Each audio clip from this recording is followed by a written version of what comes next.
É pro meu É, dia né? começar mal. Incrível. Mas, Bom, cara, esse filme é muito interessante. Eu achei incrível esse filme, de verdade. Tipo assim, é bem, filmaço. sei lá, É um né? filmaço, filmaço total. Eu acho, sei lá. Vamos lá, começa. Bom, eu vou. Eu estava aqui pensando em fazer uma leitura resumida para poder passar mais matéria, mas a parada é que a época moderna ela me empolga muito, e aí tem muita coisa que está conectada com a outra, né? A gente tenta fazer uma leitura econômica e uma leitura política que acabem dialogando. É bom conversar com os autores, é bom tentar entender o que cada um está dizendo, sempre tomando cuidado para não confundir o aluno, de ir muito, voltar muito, aquelas coisas todas. Por exemplo, tem um tema que é subjacente à formação do Estado, que é o mercantilismo. Mas eu primeiro preciso que você entenda o que é o Estado, antes de eu falar da política mercantil, a diferença do mercantilismo para o liberalismo, a gente entender a questão econômica e esse momento de transição do feudalismo para o capitalismo. Essa parte econômica, ela e socioeconômica, melhor dizendo, ela é extremamente importante. Mas eu quero falar primeiro sobre a sociedade política, as estruturas sociais e as formas políticas, para a gente tentar entender um pouquinho da mudança.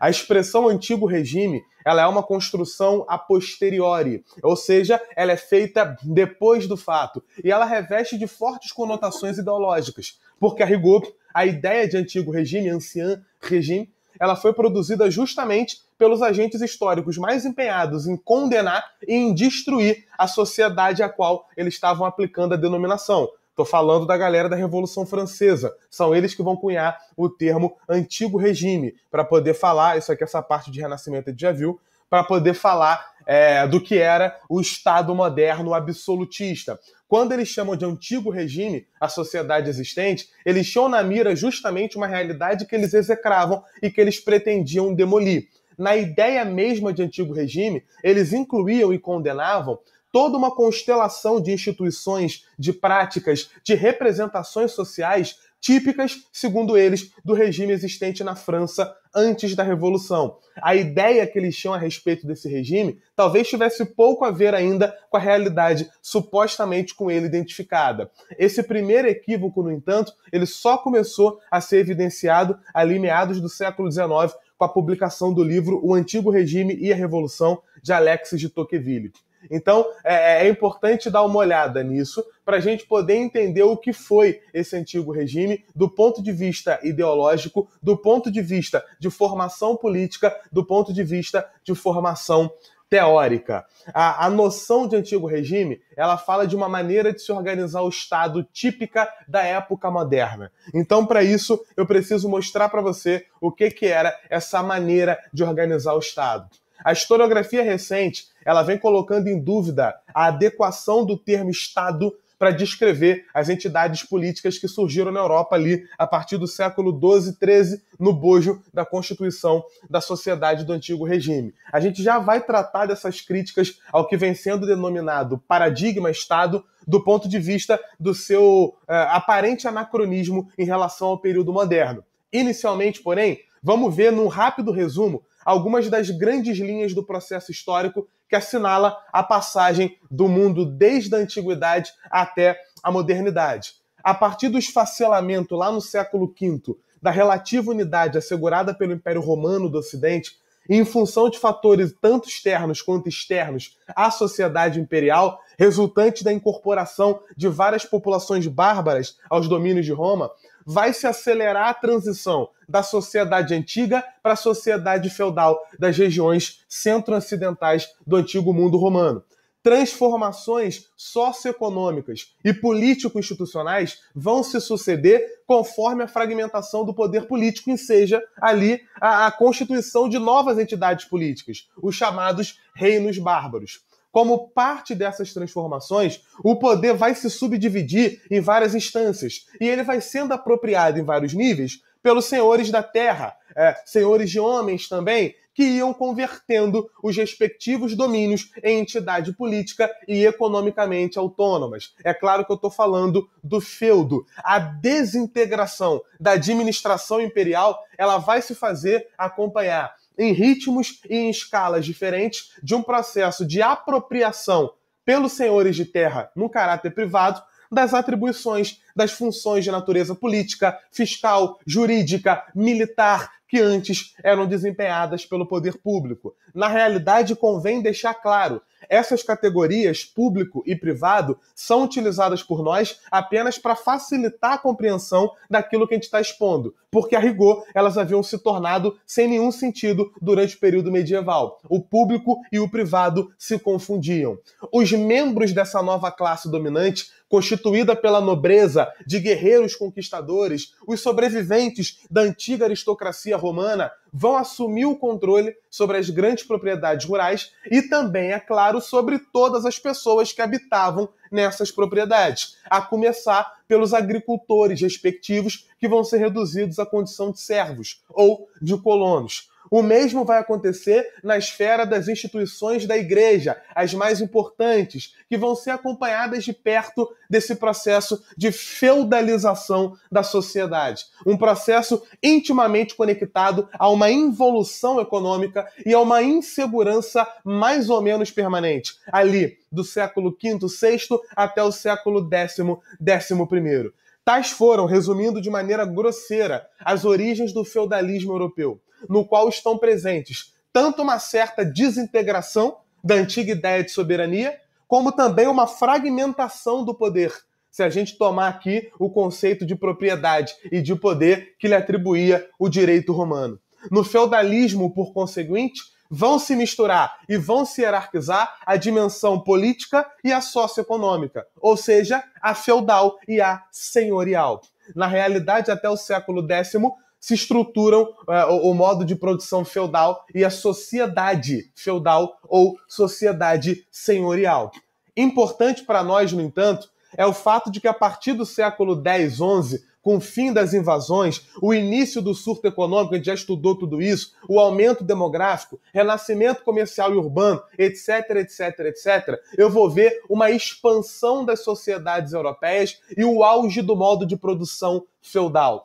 Essas transformações tenderam geralmente a fortalecer os senhores mais poderosos, leigos ou eclesiásticos, inclusive aqueles que ostentavam títulos de realeza, mas que também concorreram, gente, para fazer crescer a chamada burguesia urbana, os comerciantes, os mestres das corporações de ofícios.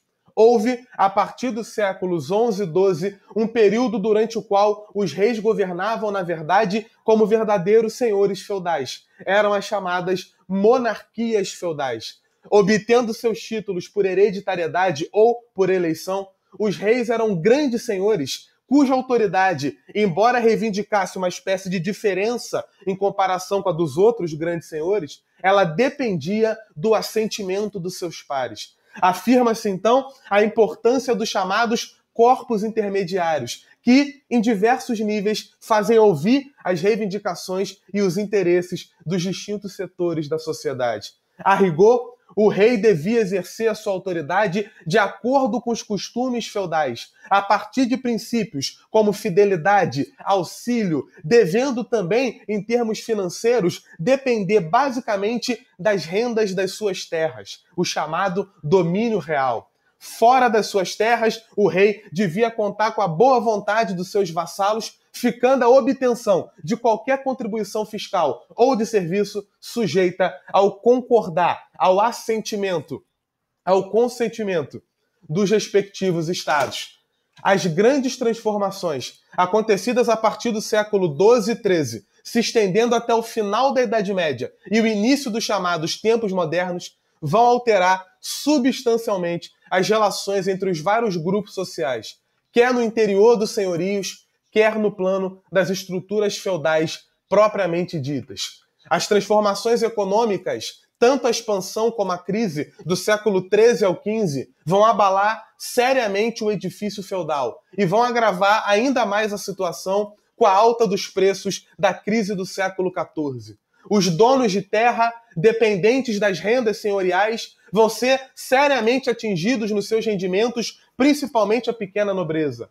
A alta nobreza, que tinha maior capacidade de manobra política, negocia a renúncia de vários privilégios, a renúncia de vários direitos políticos, jurídicos, fiscais, naquilo que foi, na realidade, um processo bastante longo, um processo cheio de indas e vindas, ao qual não faltaram, inclusive, várias revoltas de nobres contra o avanço do poder do rei e também revoltas populares, principalmente camponesas, as jaquerris, contra a pressão dos senhores empenhados em intensificar a exploração da mão de obra rural em termos de trabalho e tributos os mais diversos. A domesticação dessa nobreza se insere, como bem demonstrou o sociólogo Norbert Elias, no bojo de um longo e de um complexo processo civilizatório e se manifesta política e socialmente por meio da Constituição, já no século XVII, de uma nova sociedade, a sociedade de corte, uma sociedade típica daquilo que mais tarde os homens de 1789 batizariam retrospectivamente de antigo regime. Beleza? Vamos dar uma estudada no conceito de Estado. Professor, você vai falar de maneira mais resumida o que é o Estado ou você vai trazer o debate para a gente? O que vocês quiserem, vocês decidem. Querem o debate? Querem que eu fale eu vou falar de cada país, isso vai acontecer. Está aqui até preparado, ó. Tem aqui a Portugal, Espanha, França, Inglaterra. Eu vou falar de todos eles. Agora, a parte da teoria do que é um Estado, trazendo autores e tal, eu posso fazer, vocês querendo, ou eu posso fazer um resumo do qual seriam as características básicas de formação do Estado moderno. Como que vocês preferem? Resumo básico ou eu trago completo? Resumo mais debate teórico. Completo? Vamos para o completo, então.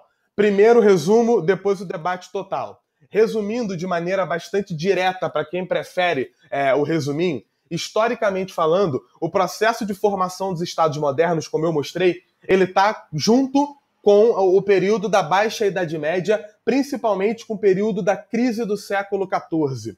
É um contexto que a gente já comentou aqui em sala de aula virtual, mas ainda uma sala de aula, que vai produzir um novo arranjo político, um arranjo que garantisse a manutenção de toda aquela estrutura que já existia, ou seja, nobres no poder, trabalhadores camponeses na base. Quem traz essa ideia é o historiador Perry Anderson, marxista mais polêmico. Dentro do marxismo tem gente que discorda das ideias dele, mas ele vai trazer o livro mais famoso desse debate, que é o livro Linhagens do Estado Absolutista, livro que é citado em várias provas e que pode ser útil para vários estudos. Quem quer estudar um pouco mais sobre o Estado, a formação do Estado, leia Linhagens do Estado Absolutista, é uma leitura muito boa. E o Perry Anderson lá vai falar o seguinte: durante toda a primeira fase da época moderna, a classe dominante era a mesma da época medieval. A mesma, a nobreza ligada à terra. A classe dominante continua a mesma. Como é que essa classe vai continuar no poder? Pois bem, diante das pressões provocadas pela crise do século XIV, o Estado moderno seria, ainda de acordo com Perry Anderson, a carapaça política de uma nobreza atemorizada. A nobreza se viu obrigada a abrir mão de parte do seu poder, transferindo esse poder para o Estado. Afinal, somente com o monopólio da força, o Estado poderia garantir a submissão e o controle das classes que estavam se revoltando, principalmente os camponeses. As transformações econômicas operadas ao longo da desagregação do feudalismo também vão conduzir à centralização do poder. Por exemplo, como eu falei, o desenvolvimento do comércio, a urbanização, as estruturas econômicas do feudalismo estão sendo alteradas. Eu tenho uma transição, um processo de transição econômica. Eu tenho oferta de trabalho na cidade, o que vai desestruturar a servidão. O servo vai fugir do feudo para a cidade, como a gente já falou. E o poder do senhor feudal está inteiramente conectado ao fato de ter alguém que dependa pessoalmente dele. A crise do século XIV afetou de forma menos contundente os grandes comerciantes, que passaram a atrair a mão de obra camponesa que estava fugindo dos feudos em razão da superexploração. Por possuírem reservas em dinheiro, esses comerciantes eles foram capazes ainda de fazer empréstimo para o nobre que estava em dificuldade financeira. Então, esse momento de crise do século XIV é um momento que o burguês está surgindo principalmente, ou primeiramente, como um ator de respeito nessa bagaça. E, afinal de contas, quem é que queria mais uma centralização de poder do que a burguesia? A burguesia queria acabar com o feudalismo. O feudalismo atrapalhava o comércio. Eu preciso demolir as barreiras presentes nos feudos, os impostos que cada feudo coloca para quem trafega dentro dele. O comércio, para se expandir, precisa de uma centralização do poder. É por isso que eu digo em sala de aula, e tem gente que se irrita comigo, não existe você querer pagar de liberal, sou capitalismo até morrer, e querer dizer que o Estado é mau, mata um, mata geral. A criação do Estado moderno está lado a lado com o poder econômico. A burguesia e a classe mercantil, ela vai sustentar e ela vai financiar a criação do Estado, ela vai se aliar tanto a essa nobreza decadente quanto ao poder do Estado, ao rei e à sua corte, porque para ela um Estado centralizado era jogo. Por que era jogo? Porque eu tenho uma cobrança de impostos centralizada, eu tenho unidade de lucros e de medidas, ou seja, eu não tenho o equivalente ao peso, sei lá, vamos dizer que dentro do feudo de João, ele decidiu que 1 quilo é o peso do dedo dele. Por quê? Porque ele tem poder de fazer essa decisão. O Estado Nacional, ele unifica, e ao unificar, ele coloca o comércio num plano de igualdade. Então, o grande capital sempre andou do lado do Estado. O Estado nasceu para controlar pobre. É isso que eu estou dizendo para vocês. É o melhor resumo que eu posso fazer. O Estado nasceu para controlar pobre. O Estado nasceu da nobreza falando, deu ruim, tá tendo revolta, os caras estão passando fome, estão querendo matar a gente, eu abro mão de parte do meu poder em troca de continuar na estrutura de poder. Então o Estado moderno, como diz o Perry Anderson lá em Linhagens do Estado Absolutista, vai manter quem já estava no poder no poder. É impressionante isso. E perceba que a teoria do Estado ela está apontando para uma formação que é uma formação historicamente de desigualdade. E o que seria um Estado moderno? Para eu botar no meu caderno, para eu poder resumir. Estado moderno é o seguinte. Primeiro ponto, centralização do poder. Primeira parada, ao contrário da fragmentação do feudalismo, eu tenho agora um poder centralizado na figura de um rei, na figura de um príncipe, ou de uma rainha. Então, centralização do poder. Qual é a mais característica do Estado moderno? Monopólio do uso da força. Bota aí, monopólio do uso da força. Dentro de um Estado, apenas o Estado pode prender, pode bater e pode até matar, seja dentro da lei ou fora, como a gente está vendo. Como ontem, eu tive que ter uma discussãozinha em sala de aula por um moleque no primeiro ano que acha que sabia muito, dizendo que o movimento negro que vai para a rua fazer violência não tem nenhuma diferença do policial que bate nas pessoas. E que eu julgar os dois de maneira diferente era eu protegendo o movimento negro e atacando a polícia que trabalha para ajudar a população. E eu só não mandei ele tomar no cu dentro de sala de aula para não ser demitido. O menino é tipo branco? De coisa. Óbvio. E mora numa área nobre. O que você acha? É filho de policial e mora numa área nobre. A mãe vestiu até os 15. Uhum. Primeiro ano, 15 anos de idade. Sabe tudo. Aí eu virei pra ele e falei, nem toda opinião é válida. Achismo em sala de aula não vale pra nada. Achismo vale em rede social. Sala de aula tem que trazer análise. E você botar o movimento social de contracorrente com aparelho de uso da força do Estado e garantia de controle mostra pouco conhecimento teórico. Vamos voltar pro livro, vamos voltar pro estudo e parar de achar que sabe tudo de algo que não leu. Deve ter ficado puto comigo. O problema é dele, enfia o dedo no cu e rasga. Então, característica do Estado moderno. Centralização do poder, monopólio do uso da força, só o Estado pode prender, bater e matar, e o Estado moderno também é caracterizado, mais um ponto, pelo monopólio fiscal. Apenas o Estado pode cobrar imposto. Um particular não pode cobrar imposto do outro. Até porque, se ele faz isso, ele está sendo um agiota. Se ele não tem direito concedido pelo Estado para fazer isso, ele está cometendo um crime. Ele não pode fazer. Então, o Estado moderno, ele é caracterizado pela centralização do poder, pelo monopólio do uso da força e pelo monopólio fiscal. Aqui eu tenho um resumão bastante grosseiro do que Weber falaria que se caracteriza um Estado moderno. Agora, se me permitem, apenas trazer alguns autores à baila. Norberto Bobbio, que é um cara que é liberal, mas todo mundo deveria ler, porque ele lê conceitos como ninguém. Ele tem vários livros explicando conceito de direita, conceito de esquerda, conceito de Estado, conceito de não sei o quê. Ele é muito conceitual, gosto muito de utilizá-lo. O Norberto Bobbio, ele afirma que a palavra Estado, ela se impôs por meio da difusão e do prestígio de um livro, o livro O Príncipe de Maquiavel, obra de 1513, que começa com as seguintes palavras: todos os estados, todos os domínios que imperam e imperaram sobre os homens foram e são ou repúblicas ou principados. É bem verdade que a palavra Estado é mais antiga, e pelo menos desde o século XV, o significado corrente de status, de situação, já vinha cedendo lugar ao de Estado, por meio do isolamento do primeiro termo da expressão clássica status rei publicae. Assim, lentamente, o termo Estado vai tender a substituir tanto o termo civitas quanto res publica, embora Jean Bodin ainda se refira à república em 1576 e mais tarde Thomas Hobbes vai utilizar os termos civita e commonwealth, ambos no mesmo sentido de Estado. A questão do termo Estado comporta, na realidade, várias linhas de indagação e de discussão, tanto teóricas como históricas. O cerne desses debates vem a ser exatamente a ideia do Estado moderno, porque o que está em jogo é precisamente a natureza desse caráter dito moderno. Aqueles que defendem essa perspectiva, eles advogam uma descontinuidade entre as formas políticas da Antiguidade e da Idade Média, e eles vão propor que se chame de Estado só as formações políticas nascidas a partir da crise da sociedade medieval.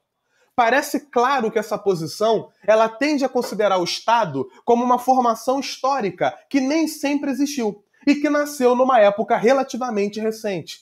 Ocorre, no entanto, que essa perspectiva ela cria problemas dos mais difíceis das teorias antropológicas sobre as origens do Estado, sejam elas marxistas ou não. Além disso, são bastante ponderáveis os argumentos em favor de uma continuidade da ideia do Estado no seu sentido político-institucional, desde pelo menos os escritos de Aristóteles. Existe, assim, um desacordo razoável entre os autores a respeito dos fatores e das características que vão definir a entidade política Estado na Idade Moderna. De um lado, a gente tem, principalmente, a perspectiva de Max Weber, que viu ali, no processo de formação do Estado moderno, um fenômeno de expropriação por parte do poder público dos meios de serviço, como as armas. Há um processo de concentração do poder de comando sobre um vasto território, a monopolização de serviços essenciais para manter a ordem, interna e externamente, a produção do direito por meio da lei, como emanação da vontade do soberano, e de um aparato coercitivo necessário à aplicação do direito contra aqueles que não concordam ou contra aqueles que não andam na linha. Assim como eu já expliquei, o reordenamento da imposição e do recolhimento fiscal, o monopólio da cobrança de impostos. Quem vai sintetizar esses aspectos é Max Weber. E ele vai sintetizar esses aspectos em torno de dois elementos constitutivos: a presença de um aparato burocrático administrativo para poder prover a prestação de serviços públicos e, como eu já apontava, o monopólio legítimo da força. Pode colocar no teu caderno aí no Estado moderno, aparelho burocrático também. Todo Estado moderno tem uma burocracia voltada para controlar, registrar e organizar os seus cidadãos. Todo Estado moderno. Max Weber. Se tu quiser botar o autor aí, esse resumão que eu dei não é Marx não, é Weber. Mas eu vou trazer uma posição oposta. A gente vai encontrar alguns autores, como por exemplo Antônio Manuel Espanha, que tem esse sobrenome, mas é português, morreu há pouco tempo, que são partidários da ideia de que o Estado moderno não é tão diferente assim do Estado antigo. Há mais continuidade do que ruptura. Weber está trazendo o Estado moderno como algo novo, uma parada que está se ensaiando ali, naquele contexto pós-crise medieval. Antônio Manuel Espanha e outros autores vão dizer que não, Claro que o contexto é diferente, mas a ideia, o conceito de Estado já existia. Essa galera centra, principalmente o Antônio Manuel Espanha, ele vai centrar os escritos dele na crítica do paradigma estadualista, ou seja, na visão anacrônica que eles atribuem ao positivismo, aquilo que não reconhece a especificidade, a alteridade do modelo de estruturação do poder das sociedades não estatais. Haveria, portanto, que sublinhar o caráter pluralista da distribuição do poder. A partir das ideias de Otto Brunner, seria oportuno a gente partir do papel da casa na sociedade do antigo regime, um locus político e econômico por definição, para a gente poder compreender a alteridade do sistema de poder nas sociedades pré-revolução. Entram também aqui a existência e o papel desempenhado pelos estados e pelas suas assembleias no nível tanto regional como central. Vamos falar de cada uma, agora que a gente já deu uma pincelada meio que geral na teoria e num debate que normalmente advém da teoria, na formação de cada Estado moderno, para a gente ver o que os diferencia, para a gente ver o que cada um traz de diferente. Portugal é o primeiro Estado centralizado da Europa. O processo de formação de Portugal ele teve intimamente relacionado ao movimento de reconquista, luta travada contra os muçulmanos, que eram considerados os inimigos da cristandade. A expansão islâmica ela vai atingir a Península Ibérica no século VIII. Os mouros, como eram chamados os povos islâmicos, vão permanecer na região até o século XV. E eles só não atingiram o norte da Península Ibérica, no Reino das Astúrias, que é o local exatamente de onde vai se organizar a resistência cristã. Em 1492, os mouros vão ser finalmente expulsos de Granada, na atual Espanha, completando o movimento de uma história, de um contexto que a gente vai chamar de Reconquista Ibérica, que foi considerado, na época, uma cruzada. Se destacam aqui nesse processo linhagens nobres como as de Leão, Aragão e Castela. Percebam, não é só Portugal que vai ser filho da Guerra da Reconquista. A Espanha também vai ser filha dessa expulsão de muçulmanos. Mas vamos falar de Portugal primeiro. Ao nobre francês Henrique de Borgonha, que lutou contra os muçulmanos, foi doado por Afonso VI, ali no século XI, o Conducado Portucalense, um conducado que se estendia desde o norte da Península Ibérica até a região do Rio Tejo. O condado, desse modo, passou a ser governado pela dinastia dos Borgonha, que era composta de vassalos dos reis de Leão. Os Borgonha, no entanto, vão promover uma autonomia cada vez maior naquela região, principalmente durante o reinado de Afonso Henriques, filho de Henrique de Borgonha, que vai coincidir com a retomada da região de Algarves, ali no sul da Península Ibérica. Por que Portugal tem essa coisa com Algarves? Bota Algarves no nome, lá em 1815, porque Algarves é a única região de Portugal que é conquistada. Ela não é um presente dado pelo suzerano espanhol graças à luta de reconquista. Quer irritar um português? Fala para ele que Portugal nasceu com um cara francês ganhando presente de um espanhol. Ele vai ficar putinho, vai chamar você de colônia, você cospe dentro do olho dele, manda ele tomar naquele lugar e assim as coisas se resolvem. Deixa eu só antes de falar... Vou falar isso pra minha prima. Por favor, fale para ela. Fala, Portugal é filho de uma dinastia francesa recebendo terra de presente de uma dinastia espanhola. É assim que Portugal nasceu.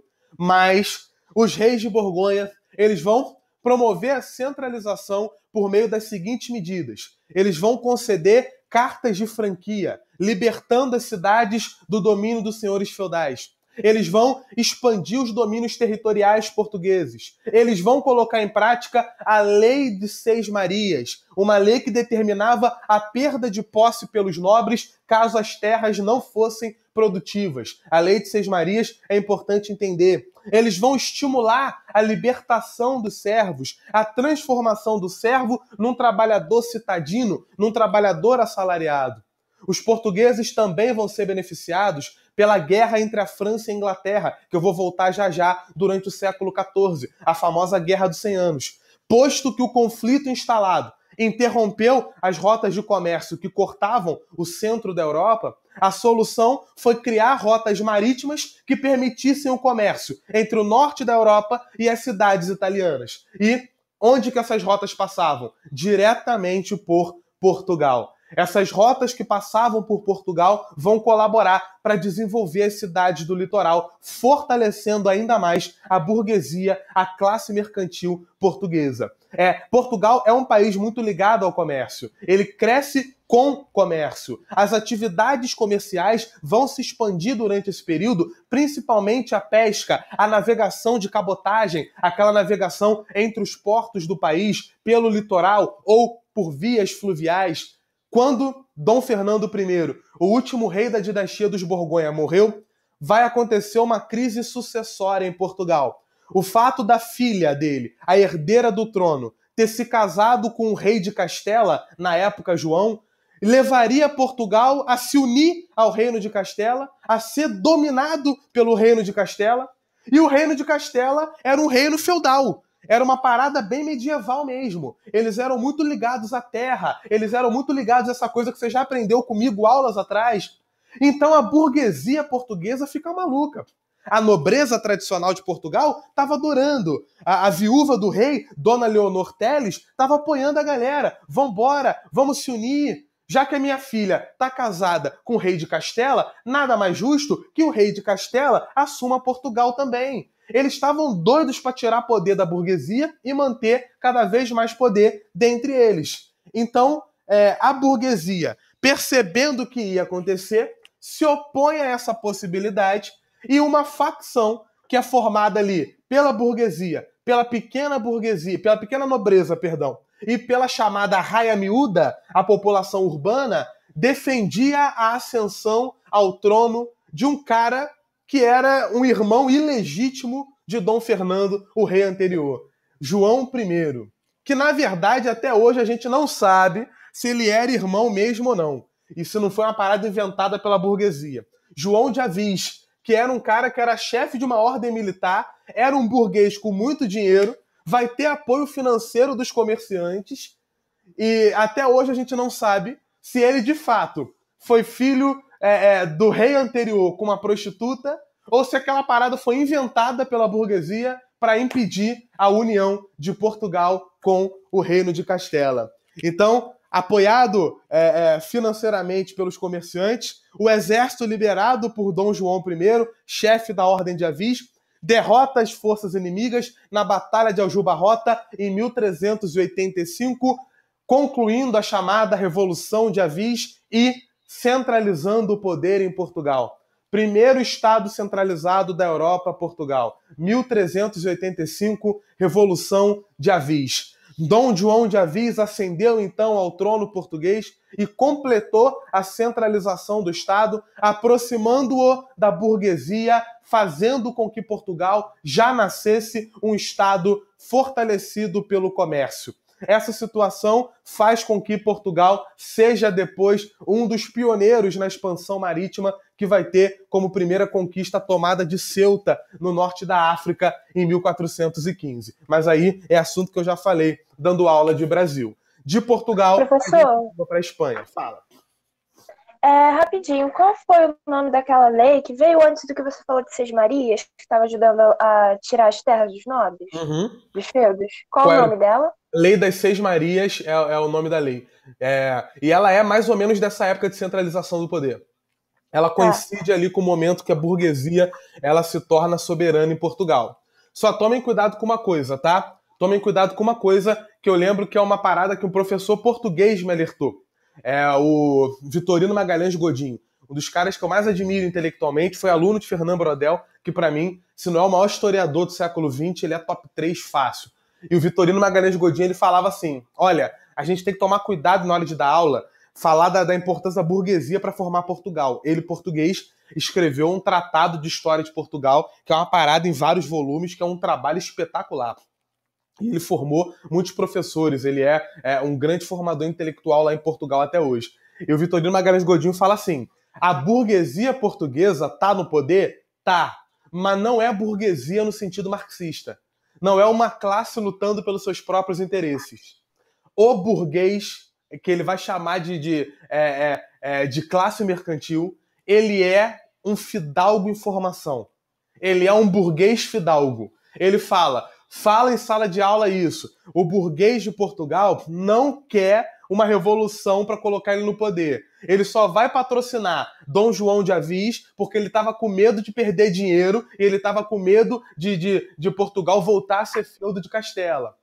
A burguesia portuguesa tinha o sonho de ser nobre. Então esse burguês, ele tá juntando dinheiro para comprar terra e se tornar nobre. Tá? Então, explica isso em sala de aula, ele diz. Não é uma burguesia no sentido marxista, que toma o poder, faz revolução, nada disso. Não sejam anacrônicos. É uma classe mercantil que está com medo de perder dinheiro, mas que no final das contas quer juntar dinheiro para comprar terra e se tornar nobre também. Vamos para a Espanha agora. A luta pela expulsão dos muçulmanos, ali da região da Península Ibérica, ela foi fundamental, como eu já falei, para formar não só Portugal, mas também o Estado espanhol. À medida que os territórios ocupados pelos mouros eram conquistados, surgiam progressivamente os reinos de Leão, Navarra, Castela e Aragão. Então eu vou falar de novo, devagar, para vocês entenderem. Deixa eu ver se tem aqui até uma coisinha. Não tem. Vou falar devagar para você poder anotar. A Espanha, ela é resultado da formação de 4 reinos na região da Península Ibérica: Leão, Navarra, Castela e Aragão. É um longo processo que vai finalizar com a união desses 2 que estão aqui na imagem que você está vendo, os famosos reis católicos Fernando de Aragão e Isabel de Castela. Unem-se os 2 reinos mais poderosos, que são Leão e Castela e Aragão. Castela já estava controlando o reino de Leão há um tempo, então sobrava apenas Navarra e o reino de Granada, que ainda era muçulmano e ainda faltava ser conquistado. Para a gente entender a formação do Estado espanhol, é fundamental entender a presença da religião católica, tá? A chave para entender Espanha é Igreja Católica. A atuação da Inquisição, controlada pelos monarcas desde 1478, foi responsável por garantir uma unificação religiosa mediante perseguição a judeus e muçulmanos e perseguição aos hereges, que eram aqueles que não se encaixavam na ordem. A unificação espanhola é feita pela força, utilizando o poder da Igreja, o poder de coerção da Inquisição. Não à toa que o maior inquisidor de todos os tempos é Miguel de Torquemada, que era espanhol. Depois do fim da Reconquista e da expulsão dos judeus e a expulsão dos mouros em 1492, os inquisidores começaram a perseguir e a punir também aqueles que eram conversos, os novos cristãos, acusados de praticarem ainda as religiões antigas. Nos autos de fé, os acusados de heresia recebiam em praça pública a punição pelo suposto pecado cometido. A expulsão desses grupos também traz enriquecimento para a coroa. A coroa vai fazer muito dinheiro ali no início, confiscando exatamente os bens desses chamados hereges. Tá dando para entender por que a igreja foi tão importante para a Espanha acontecer? Não só pela unificação forçada, mas também porque quando a igreja condenava alguém que tinha dinheiro, todo aquele dinheiro e aquelas terras eram divididos entre a coroa e a igreja. Então, é aumento de poder e é enriquecimento de ambas as instituições, uma do ladinho da outra. Além da unificação religiosa, vai ser fundamental também a unidade linguística, através da propagação do castelhano, a língua de Castela, política e administrativa. A partir do fortalecimento de Castela, vai ser criado um corpo de funcionários responsável pela centralização e pela fiscalização. Muitos desses funcionários faziam parte da pequena nobreza, que apoiava o processo de centralização, personificado pelo rei, em troca, claro, de privilégio, cargo político, pensão. A nobreza, ela só vai abrir mão de poder porque ela vai ganhar alguma coisa em troca. Ela vai ganhar cargo, ela vai ganhar privilégio, ela vai ganhar título. A nobreza não está nessa de brincadeira.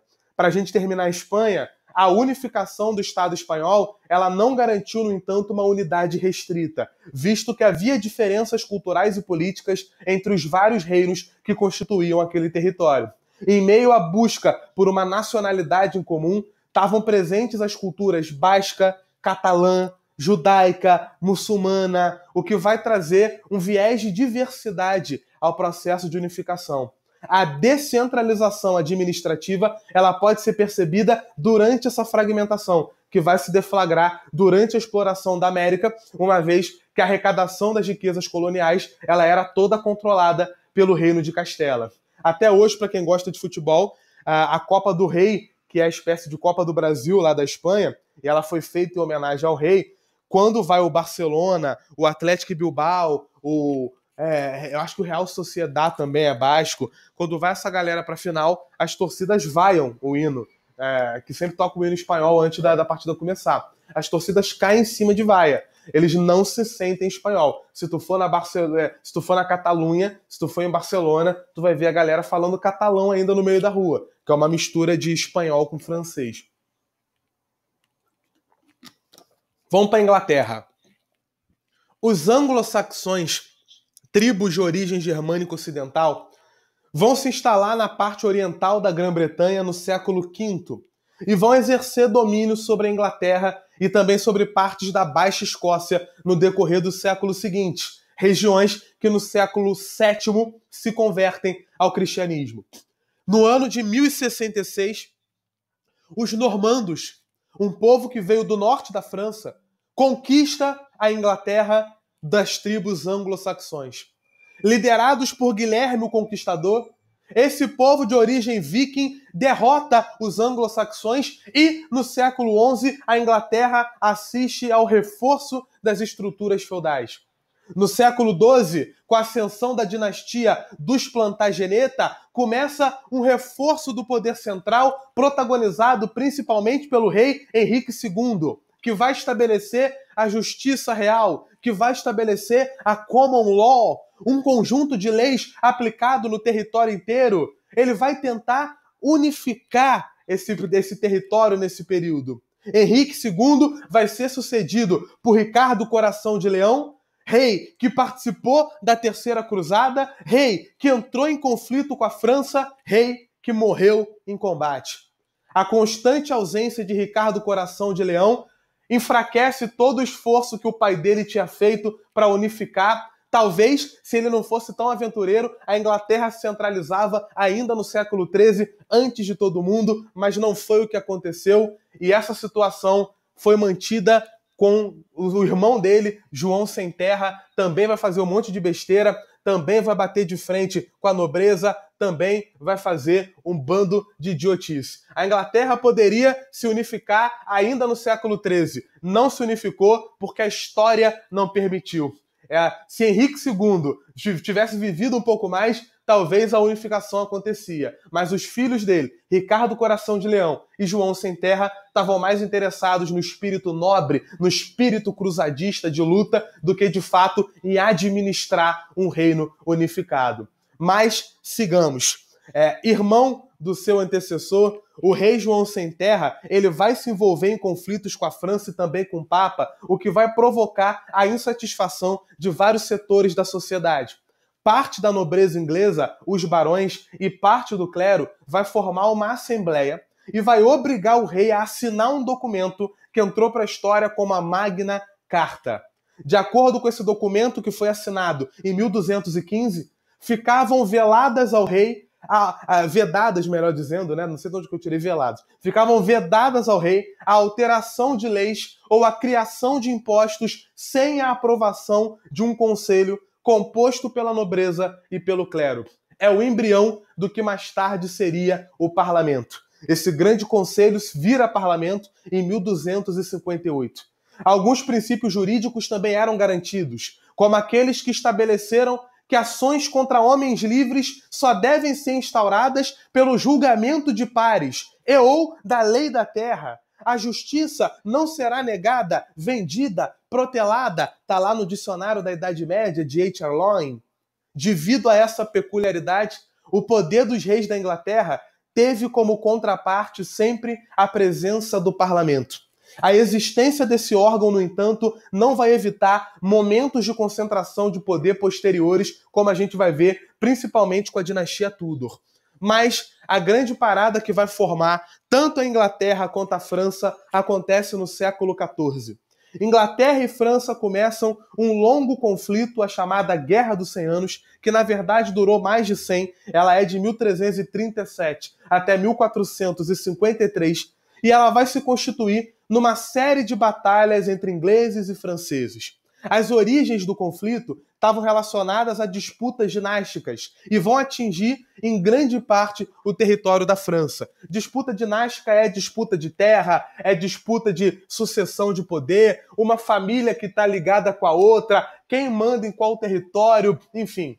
Entre as causas da guerra, incluíam-se questões como a pirataria no Canal da Mancha, disputas territoriais, como eu falei, rivalidades comerciais na região de Flandres e reivindicações dinásticas envolvendo uma disputa entre as dinastias dos Capetinhos na França e dos Plantageneta na Inglaterra. A longevidade da guerra ela vai prejudicar as particularidades da nobreza e ela vai reforçar a centralização, tanto na Inglaterra quanto na França. Além disso, é possível dizer que houve, por certo, uma consolidação da consciência nacional nos dois lados do canal. O francês ele tinha deixado de ser a língua palaciana oficial da Inglaterra por volta de 1380. A língua inglesa ela vai florescer no século XIV nas obras de Chaucer, depois Shakespeare, que era uma maneira de bater de frente com a influência do idioma francês.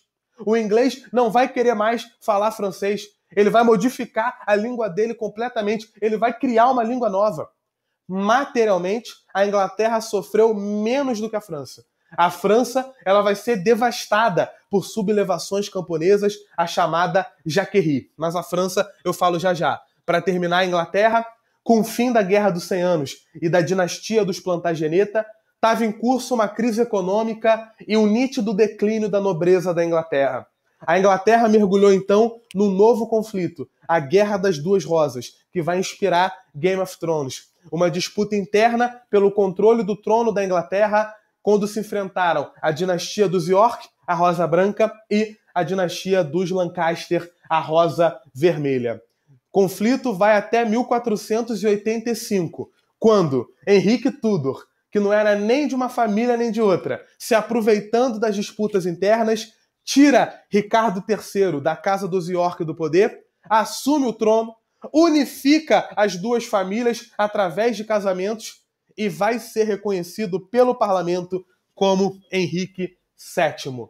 Começa a dinastia Tudor, completa-se a centralização monárquica na Inglaterra. A gente vai voltar para a Inglaterra para falar dos Tudor e para falar de absolutismo. Mas, para finalizar essa formação do caso a caso, vamos olhar para a França. O reino dos Capetinhos, ele possuiu uma posição estratégica, porque a França ela está situada ali entre várias vias comerciais importantes. O rio Sena, o rio Loire. A França sempre vai ser uma região bastante rica, principalmente pela cobrança de impostos. Essa arrecadação, a formação de uma burocracia e de um exército vão propiciar o aumento do poder da família dos Capetinhos ali no território francês, o que, por sua vez, possibilita uma centralização a partir dessa casa, dessa família dinástica. Assim, é com a dinastia Capetinja, originada com Hugo Capeto no século X, que vai se iniciar o processo de centralização do poder monárquico na França. Durante o reinado de Filipe Augusto, ali no começo do século XIII, a centralização vai ser acelerada devido a alguns fatores. Primeiro, era necessário formar um exército para poder bater de frente com a Inglaterra. Segundo, era necessário cobrar imposto para poder investir nesse esforço de guerra. E para poder cobrar esse imposto, eu tenho que nomear um fiscal, um senecal, um baílio. Eu tenho que centralizar a justiça. A partir do século XIII, a França começa a se centralizar num esforço que era um esforço relacionado à guerra. Perceba a importância da Guerra dos 100 Anos. Os reis que sucederam Filipe Augusto, eles vão dar continuidade a esse processo de centralização e de concentração de poder.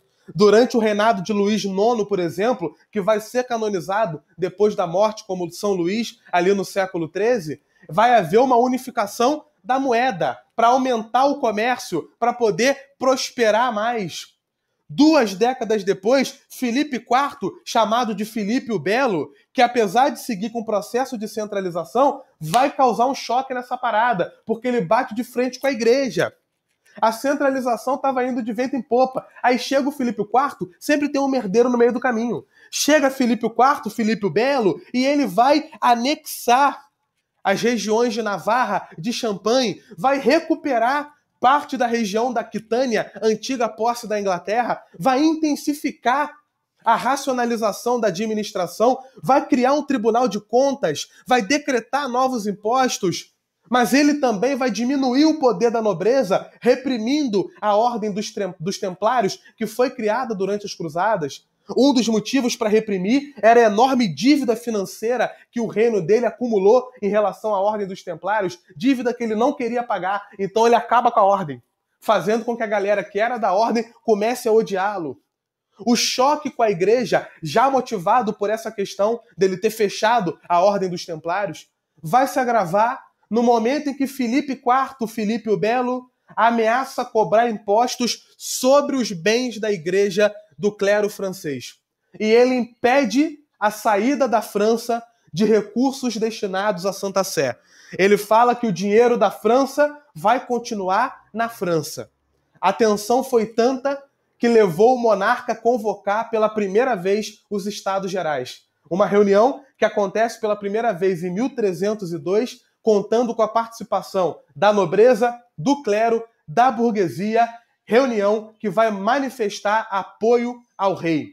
Vale ressaltar, no entanto, que depois dessa primeira convocação, os Estados Gerais vão se reunir de maneira esporádica ou em momentos de crise. Lá na Revolução Francesa, em 1789, é o momento de convocação dos Estados Gerais, porque era necessário encontrar uma solução para lidar com aquela crise. Mas, divago. Com a morte do Papa Bonifácio VIII, que chegou inclusive a ameaçar Filipe o Belo de excomunhão, o rei impõe o nome de um cardeal francês, Clemente V, desde que ele se comprometesse a acabar completamente com qualquer resquício da Ordem dos Templários no mundo, coisa que só um papa poderia fazer. Jogada política do cara. O próximo papa vai ser francês. Assim, a gente vai aumentar poder, vai aumentar domínio. Mediante um novo acordo com Clemente V, ele também vai transferir a sede do papado. Não é mais em Roma. A partir de agora, a sede da igreja vai ser em Avignon, na França. Esse episódio, que ficou conhecido como Cativeiro de Avignon, durou cerca de 70 anos. Nesse período, o cristianismo viveu o cisma ocidental, ou seja, a existência de 2 papas, um romano e um francês. Assistiu-se assim, no reinado de Filipe IV, às ações que consolidaram a centralização monárquica da França. Apesar dos esforços unificadores, eu ressalto para vocês que a Guerra dos 100 Anos interrompeu temporariamente esse processo, afinal, necessitando do apoio da nobreza para manter o longo conflito, o poder da monarquia vai se enfraquecer pelas derrotas. A França perde, então as derrotas iniciais, a fome, a peste, começam a gerar insatisfação tanto para a burguesia como para o povo, o que vai colaborar para um aumento das tensões no campo e para a explosão das chamadas jaqueries, as revoltas camponesas que surgiram no contexto do século XIV. No século XV, para poder terminar, as vitórias obtidas pela França durante a guerra fortalecem a consciência nacional e eu vou destacar aqui a figura de Joana d'Arc, um grande mito da história da França, uma menina de 18 anos de idade que dizia conversar com Deus e que Deus apontava para ela os caminhos da vitória. E ela vai se tornar uma general, porque todas as visões que ela tinha trouxeram vitórias para a França. Ela vai ser morta, queimada na fogueira pela cristandade, acusada de estar se relacionando com o diabo. Vou indicar um filme de 1928, que é o filme Joana d'Arc. A Paixão de Joana d'Arc, perdão. Que para mim tem uma das maiores atuações da história do cinema, da Maria Falconetti. Um filme mudo e a mulher passa todas as emoções possíveis através do olhar. Eu nunca vi ninguém chorar com tanta facilidade, com tanta verdade quanto essa mulher num filme nos anos 20. É um negócio inacreditável. Filmaço. assistam quando puderem A Paixão de Joana d'Arc, filme de 1928. A luta, ela só vai terminar com a expulsão dos ingleses em 1453 pela dinastia dos Valois, que ascendeu ao poder no século anterior. Depois da guerra, o Estado francês estava materialmente desgastado, mas o enfraquecimento da nobreza e o fortalecimento do exército permitem a centralização de poder na França. Respira. Eu fui numa sequência agora sem parar, igual uma máquina desesperada, mas eu consegui falar da formação do Estado em todos esses territórios. Essa aula vai até 9h20, não é isso? Uhum. É 9h20? Deixa eu só aproveitar esse momento final da aula para fazer uma relação teórica com a formação do Estado e aquilo que a gente vai chamar de absolutismo. Eu adoro teoria, adoro teoria. Então eu vou só dar uma amarrada nisso e vou fazer esse comentário de relação. Como é que eu começaria? Sim, já sei. A questão do absolutismo, ela envolve logo de saída uma discussão semântica, vindo em seguida os elementos político-institucionais, os de natureza cultural e aqueles propriamente ideológicos. Entendem alguns especialistas que a palavra absolutismo ela é derivada da noção de puissance absolue atribuída ao monarca, ou seja, poder pleno e domínio ilimitado. Encontrar-se-ia principalmente em Jean Bodin a expressão jurídica mais acabada, ou seja, o príncipe seria legibus solutus, ou seja, quer dizer, ele estaria livre de todas as limitações legais que não derivassem do direito divino ou do direito natural. Convém, no entanto, notar que, em oposição a Jean Bodin, os grandes juristas teólogos da Espanha, na época de Carlos V e de Filipe II, como Francisco de Vitória, Soto, Covarrubias, vão criticar as teorias políticas e sociais favoráveis às formas autocráticas de governo, e inclusive vão criticar a concepção de uma monarquia absoluta. Foi na Espanha que teve o seu ponto de partida o justnaturalismo europeu, que depois chega na Holanda com Althusius e vai florescer principalmente na Inglaterra. A lógica da monarquia absoluta ou absolutista, ela é caracterizada pela tendência a manter as esferas do governo interior do Estado e da sua representação exterior livres de outras forças e inteiramente na mão do príncipe. Trata-se dessa forma de uma tendência para uma autonomia do poder do Estado em relação a qualquer força local, a qualquer força provincial em âmbito interno e em relação a qualquer pretensão imperial no âmbito externo.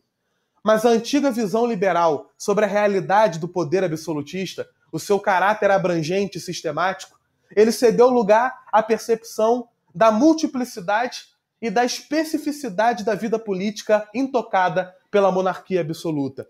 O jogo de poder na esfera central, entre a corte e o palácio, não nos deve fazer esquecer que a monarquia absoluta não abrangeu no seu todo a vida privada dos particulares, permitindo assim que subsistisse por muito tempo uma esfera privada livre da ingerência do poder absoluto do príncipe, típico da esfera pública.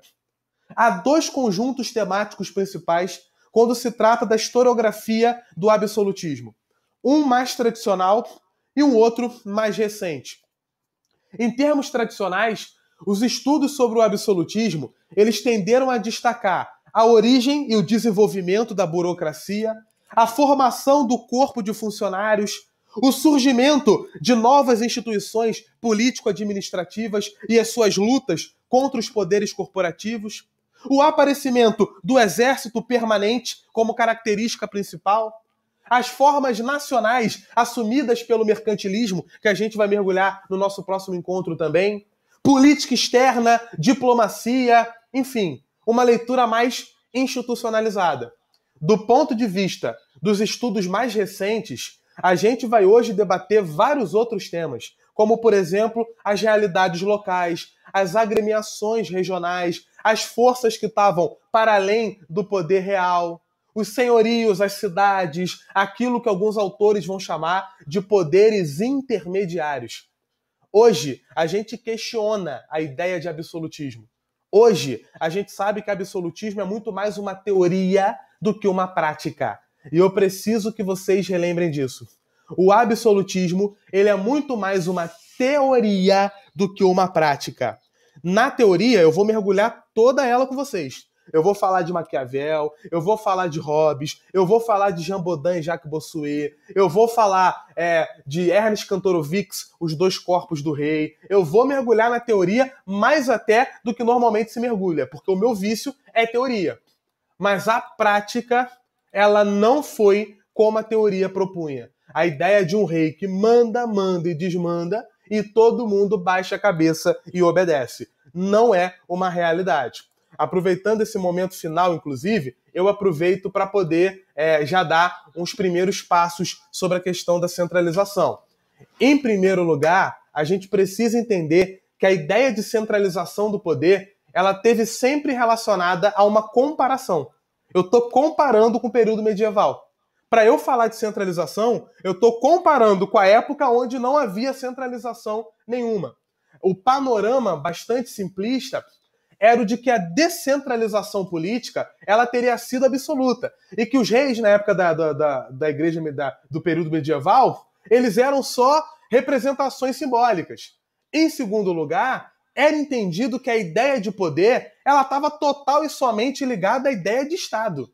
E aí eu cito Norberto Bobbio novamente, no livro Estado, Governo e Sociedade, onde ele aponta como foi privilegiado o estudo do Estado, mas numa vertente jurídica. Isso é, o Estado representava o poder. E aí a galera começou a achar que para entender poder, eu tenho que estudar o Estado. Sem perceber que dentro do Estado eu tenho poderes múltiplos. Mas eu não vou avançar muito daqui não. Sabe por quê? Porque eu me conheço. E se eu avançasse aqui, eu ia começar a falar de Foucault. E eu ia começar a falar da microfísica do poder. E aí a tua cabeça ia explodir. É a primeira aula do dia, tu vai chegar para as outras exausto. Eu vou dar uma parada por aqui, até por uma questão de respeito à tua capacidade de pensar, para dar um tempo de você respirar. Eu falei muita teoria, eu falei muita história. A nossa aula de hoje ela foi muito completa nesse sentido. Ela teve muita teoria e muito fato histórico. Ela teve um encontro bastante evidente das duas coisas. A gente falou bastante de teoria e a gente falou bastante de conteúdo histórico, de factual. Então ela foi para todos os gostos nesse sentido. Para quem gosta da leitura teórica, para quem gosta de saber muito de factual, galera que tem um vício mais conectado às provas lá de São Paulo. Vou dar uma parada por aqui para todo mundo respirar.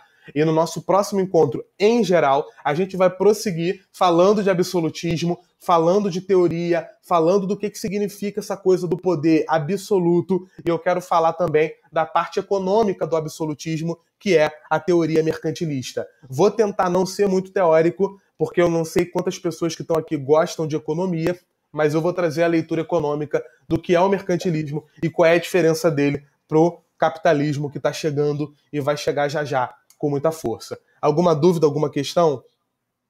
Professor, você me relembra rapidinho como que foi qual foi o momento que ocorreu a centralização mesmo da Inglaterra?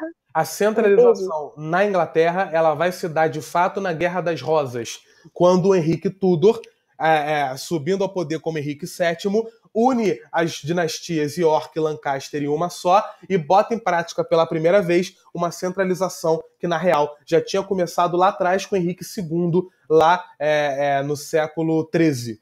Então, Henrique VII relembra, inclusive no seu nome, Henrique II, e promove a centralização pós-Guerra das Rosas. A Guerra dos 100 Anos é importante para formar nacionalidade, tanto na Inglaterra quanto na França. A França vai eleger uma heroína nacional, que é Joana d'Arc, e a Inglaterra vai criar o seu idioma, porque até então se falava mais francês na Inglaterra do que qualquer outro idioma.